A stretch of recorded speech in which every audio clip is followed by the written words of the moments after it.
Doctor வணக்கம். நான் ஒரு வணக்கம். சில கொஸ்டின் கேட்கிறேன். ஹார்ட் ரிலேட்டடாவும், ஹார்ட் ப்ராப்ளம் ரிலேட்டடாவும். ஸோ அது உண்மையா இல்லையான்னு எனக்கு பதில் சொல்லுங்க. கண்டிப்பா. Heart attacks only happen to older people. That's a myth. Heart attack can happen to any individual. It all depends on their risk profile. சில பேஷண்ட்ஸுக்கு பார்த்தீங்கன்னா, அவங்க வயசு 15 தான் ஆயிருக்கும், அவங்களுக்கு ஹார்ட் அட்டாக் ஆயிருக்கலாம். அந்த மாதிரி young age group less than 18 இயர்ஸில் ஹார்ட் அட்டாக் வரலாமா? கண்டிப்பாக வரலாம். ரொம்ப ரேர், பட் நாங்கள் பார்த்துருக்கோம். Especially during my training in the United States, drug abuse அங்கே ரொம்ப காமன். கொக்கைன்னு ஒரு ட்ரக் இருக்குது. அந்த ட்ரக் எடுத்துகிட்டு வந்த அந்த 16 வயசு பையன் இன்னும் எனக்கு ஞாபகம் இருக்குது. He's only 16 years old. அந்த மாதிரி ட்ரக் எடுக்கிறப்ப அவங்களுக்கு மேசிவ் ஹார்ட் அட்டாக். நார்மலாக ஹார்ட் பம்பிங் 60% இருக்கணும். ஐ ஸ்டில் ரிமெம்பர் அந்த பையனுக்கு ஹார்ட் பம்பிங் ஃபங்க்ஷன் 15-20% ஆகிடுச்சு. அதுவும் ஒரே டைமில் ஹார்ட்டில் இருக்க 3 ரத்த குழாயில் 2 ரத்த குழாயில் அட்டாக்கோட அந்த பையன் வந்தான். இது ட்ரக் ரிலேட்டட் காம்ப்ளிகேஷன் எங்கர் இண்டிவிஜுவல்ஸ்.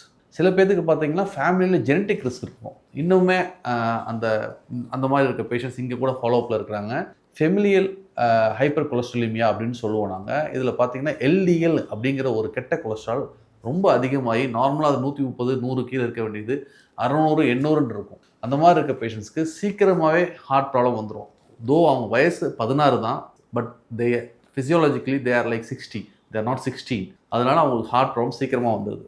தேர்ட் ரீசன் பார்த்தீங்கன்னா இன்சுலின் டிபெண்டன்ட் டயபெட்டிஸ். பிறந்த குழந்தைகளுக்கு பேன்க்ரியாஸ் சரியாக இல்லை அப்படின்னா, அவங்களுக்கு இன்சுலின் ஒழுங்காக செக்ரேட் ஆகலை அப்படின்னா இன்சுலின் எடுக்க ஆரம்பிச்சிருவாங்க. அவங்க அப்படியே ஒரு 20 வயசு 25 வயசு வரப்போ அவங்க வயசு 25 தான், பட் அவங்களோட ரத்த நாளத்தின் வயசு வாஸ்குலர் ஏஜ் பார்த்தீங்கன்னா ரொம்ப அதிகமாக இருக்கும். நிறைய டைம் அவங்க வாஸ்குலர் ஸ்ட்ரக்சர் பார்த்தீங்கன்னா எல்டர்லி இண்டிவிஜுவல்ஸ் மாதிரி இருக்கும். ஸோ அவங்களுக்கு ஹார்ட் ப்ராப்ளம் சீக்கிரமாக வர வாய்ப்புகள் இருக்குது.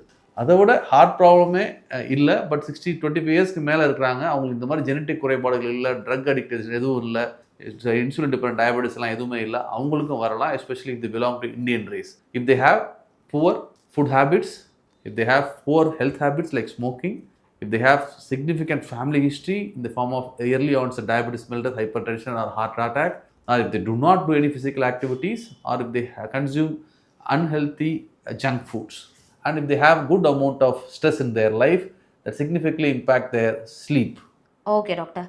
அடுத்த கொஸ்டின் என்னன்னா, if you don't have chest pain it can't be a heart attack. That's completely myth. Heart attack patients can have heart attack without any chest pain. If you encounter 100 patients with heart attack, nearly 80 to 90% may have some kind of chest pain. However, 10 to 20% may not have any chest pain at all.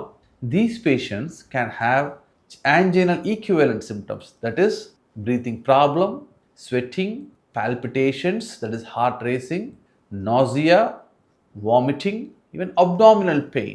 Very, very rarely they just can have a simply tiredness. That itself is good enough to diagnose heart problem.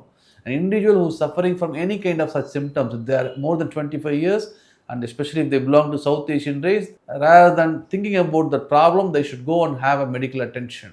Thank you doctor. If I am physically fit I don't need to worry about heart disease. இதை பற்றி நீங்கள் என்ன நினைக்கிறீங்க? நான் ஃபிட்டாக இருக்கேன், heart attack வராது. அது வந்து partly correct, partly wrong. Heart attack வர்றதுக்கு பல காரணங்கள் இருக்குது. அதில் ஒரு காரணம் தான் ஃபிட்னஸ்.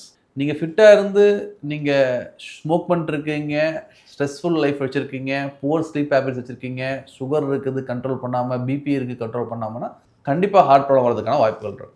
திடீர்னு ஃபிட்னஸே இல்லாமல் திடீர்னு ஃபிட்னஸ் ஆகணும்னு நினச்சி திடீர்னு ஜிம்முக்கு போயிட்டு உடனே நான் வந்து 6 பேக்ஸ் வைக்கணும்னு ட்ரை பண்ணுறீங்க அப்படின்னா கண்டிப்பாக ஹார்ட் ப்ராப்ளம் வரதுக்கான வாய்ப்புகள் வரலாம். அடுத்ததா, heart disease mainly affects men, இது உண்மையா? அது வந்து ஒரு partly correct, partly wrong. Heart attack predominantly affects male sex.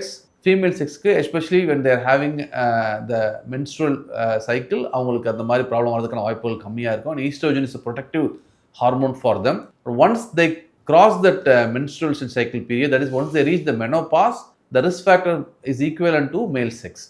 That means menses நார்மலாக மென்ஸ்ட்ரேஷன் சைக்கிள் இருக்கிற ஃபீமேலுக்கு ஹார்ட் அட்டாக்கே வராமல் இருக்கலாமா அப்படின்னு கேட்டிங்கன்னா கண்டிப்பாக இல்லை. நாங்கள் 36 year old normal menstrual cycle இருக்க பேஷண்ட்ஸ் கூட ஹார்ட் அட்டாக் பார்த்துருக்கோம்.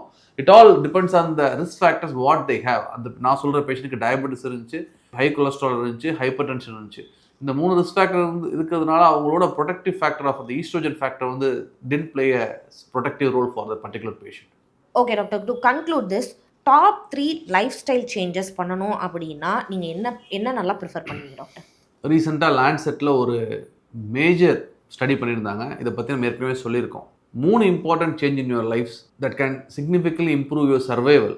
Number 1, proper sleep that lasts for 6 to 8 hours. Number 2, having proper diet that is rich in fiber, protein, less in carbohydrate, fat, having good amount of anti-inflammatory, antioxidant diet. Number 3, physical activity, doing adequate exercise appropriate to the particular age. In general, 7,000 to 8,000 steps a day is good enough to increase our survival and keep our heart healthy. Thank you.